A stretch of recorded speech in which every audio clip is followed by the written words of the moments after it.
Bakit ikaw pa? Sa simula pa lang na magkakilala tayo, hindi pa kita masyado napansin.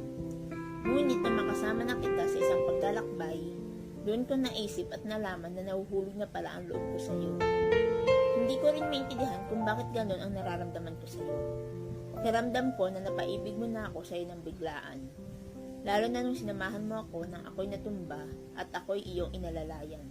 Sa tingin ko nahuhulog pa lalo ang loob ko sa iyo. Ako'y nagtatanong kung bakit ikaw pa, na hindi ko naman gusto at hindi ko rin minahal. Ano bang meron ka para mahulog ang loob ko sa iyo? Sa ngayon ako'y takang-taka kung bakit sa dinami-dami ay ikaw pa ang napahulugan ko ng loob. Sana pagdating ng tamang panahon, maintindihan ko ang aking nararamdaman, na kung bakit sa iyo pa nahulog ang damdamin ko.